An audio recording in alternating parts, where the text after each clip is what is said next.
August of 2014, my wife, Becca, decided she was going to quit her job and open a boutique. Her idea was to combine a clothing store and a barbershop. It would empower men so they felt great and looked great from head to toe. A totally cohesive, transformative retail experience.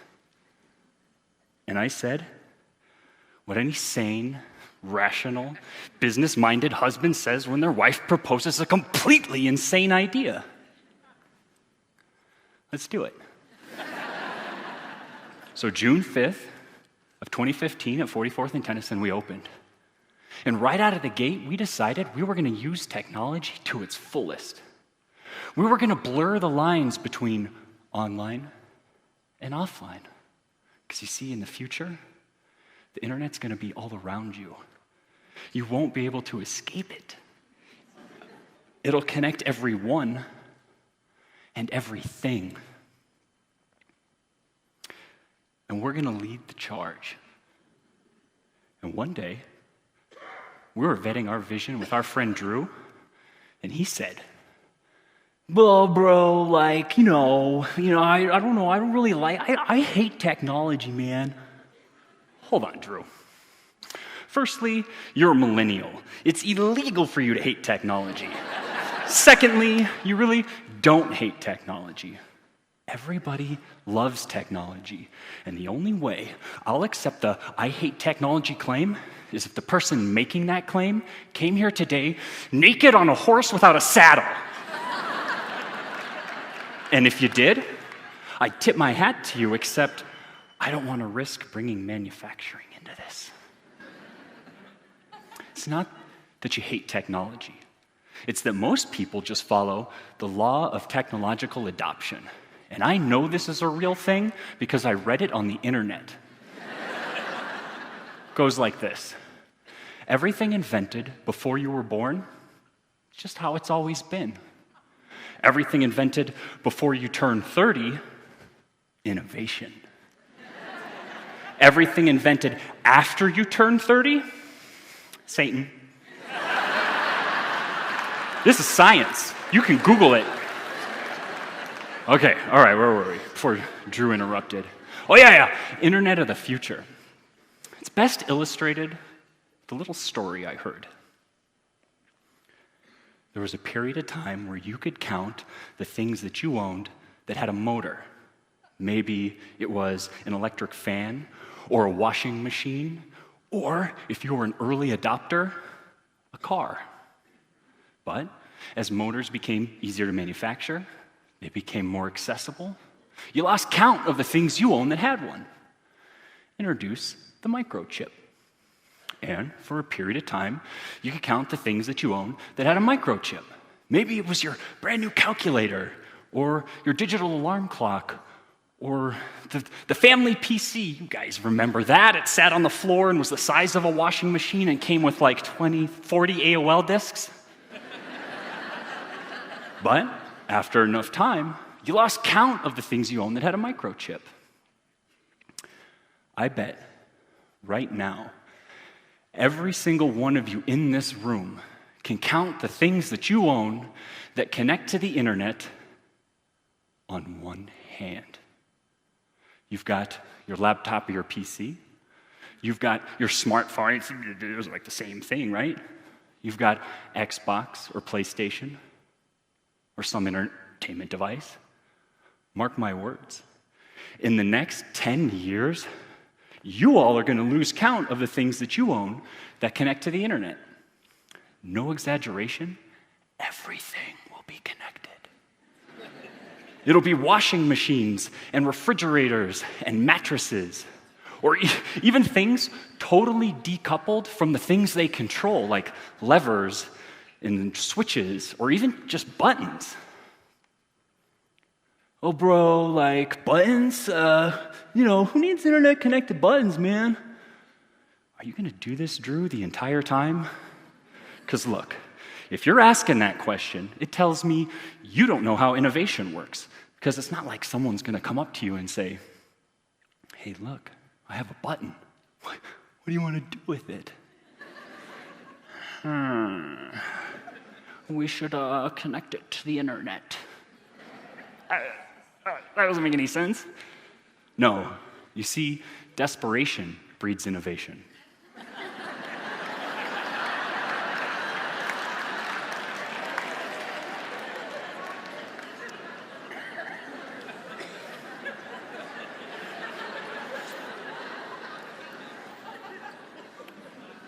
My wife's shop is very much a reservation-based business. You can book with a barber for a cut and a shave, or a clothing consultant to help you pick out clothes. And then, oh, I see.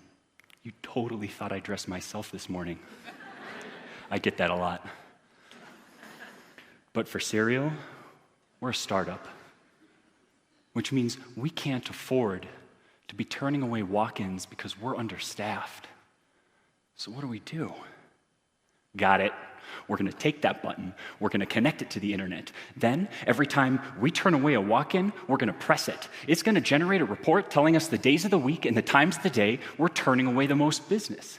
It's going to give us intelligent scheduling.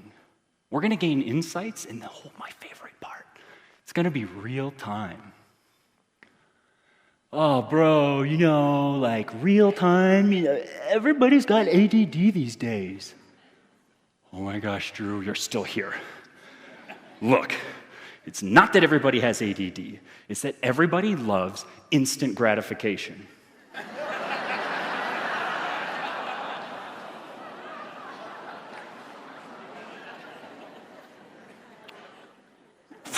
Nuh-uh, man, not me. I have patience. Oh yeah? Oh yeah? Tell me, Drew, how does this make you feel?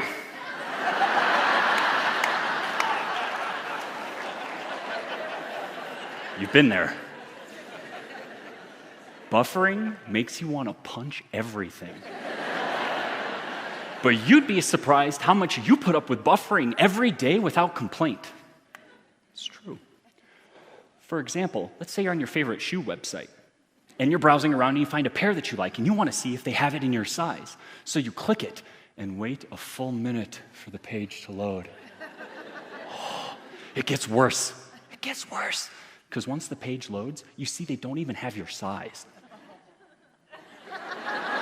You would never use that website again. So why is it when you go into a shoe store and you find a pair that you like, you'll wait up to 5 minutes while an associate rummages in back to see if they have your size? I'll tell you why. Because it's the way it's always been. For my generation, buffering is unacceptable. So we built this app right into the shoe display. You browse, you find the pair that you want, you tap it. Name, vendor, size, and quantity in stock. Buffering destroyed. Here's something interesting. Each one of you brought in today the ultimate buffer-destroying device. It helps you stay in touch, get breaking news, see if anybody else in the theater today's single with just a swipe. It's your smartphone. Smartphones? Awesome. No, bro, smartphones are ruining society.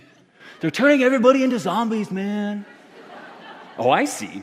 You think cell phones are socially isolating devices. You say that like it hasn't been the case since the beginning of portable media.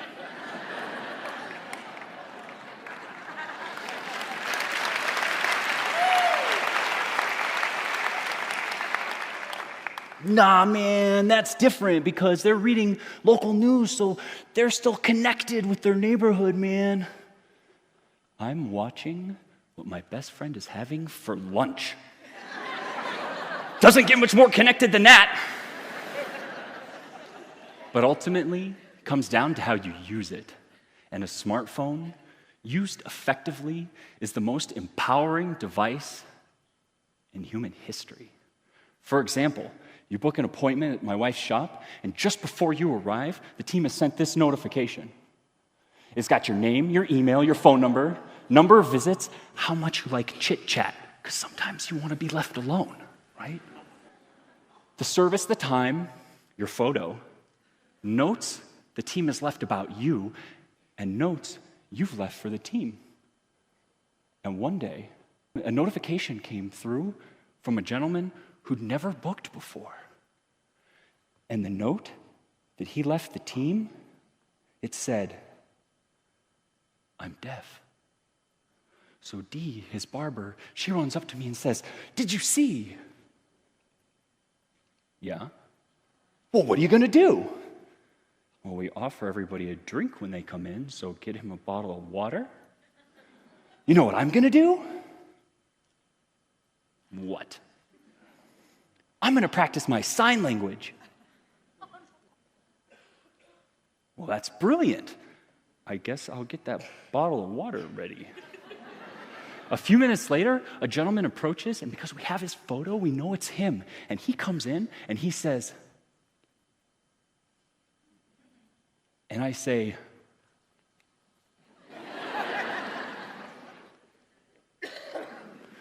but then he turns to Dee, who says,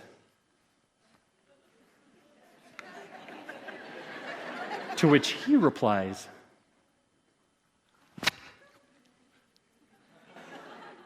and naturally her response is, "Whoa, whoa, whoa." I don't really know sign language. I just memorized how to say hi, welcome, thank you for coming. So she takes him back, sits him down. 30 minutes later, he's a brand new man. And he's smiling, and we're smiling. And he thanks us, and we thank him.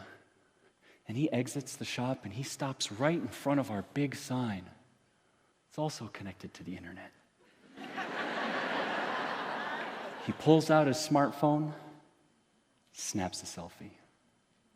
Later that evening, I pull out my smartphone, and I go into Facebook, and I look him up. And I'm humbled to see that he has made that selfie his Facebook profile photo. The future is coming, and it's not what you expect.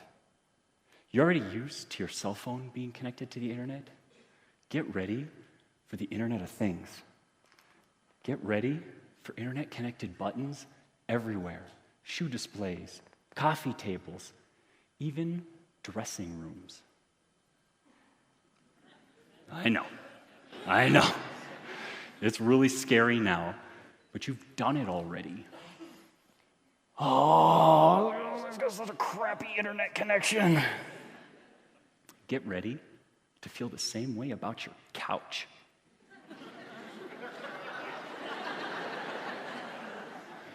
But you know how we'll know it's a good thing just between us here, just right here? Because when the couch of the future goes down for a software update, and our kids or our grandkids are sitting on it going, "Oh my God, this couch is useless." Because you know they're gonna. We can politely remind them that it's okay. The couch isn't useless. It's just temporarily the way it's always been.